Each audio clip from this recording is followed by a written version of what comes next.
దుల్కర్ గారు. ఏదైనా ఒక క్విక్ అప్డేట్ ఇవ్వచ్చు కదా ఆకాశంలో ఒక తార గురించి. Pavan, any update you want to give? We're almost done. I mean, I think we have maybe a week shoot left to finish the film. We're very close. But I think it'll be worth the wait. Now, I think every time a direct Telugu cinema, when I'm acting, అది నాకు చాలా special. I think even for the audience is special.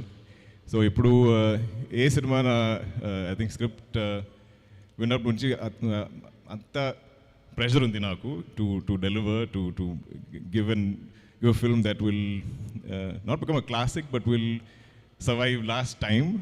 So I think AOT కూడా ఆ టైప్లో ఒక cinema for sure. JD sir, I'm such a huge fan.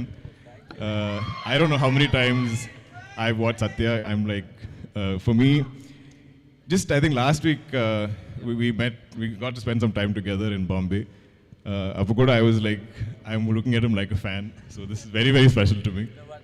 I want to say something. అంటే ఈ స్టేజ్లో నేను ఏఓటీ గురించి ఎందుకు చెప్పాలంటే, నేను తనని ఫస్ట్ కలిసినప్పుడు మొన్న బాంబేలో కృష్ణ అని పిలిచాను. తన క్యారెక్టర్ పేరు కృష్ణ. నేను పవన్ అడిగాను, పవన్ దుల్కర్ని పెట్టుకోలేదా సినిమాలో అని. I really asked him because ఎక్కడ మీకు దుల్కర్ కనిపించాడు. ఐ థింక్ అంటే is so humble, so nice. పర్సనల్గా నాకు తెలుసు కనుక చెప్తున్నాను. వాళ్ళ నాన్నగారితో కూడా వర్క్ చేశాను నేను. ఆయనకన్నా మంచివాడు. ఆయన చాలా మంచివారు, ఆయనకన్నా తను ఇంకా మంచివాడు. So thanks Dulquer for gracing this occasion. And అంటే కేవలం పవన్ గురించి, సినిమా గురించి తెలిసింత దూరం తను వచ్చినందుకు we are all really thankful to you Dulquer. Thanks a lot. Thank you. Thank you JD గారు. Thank you so much. మాట్లాడతారు.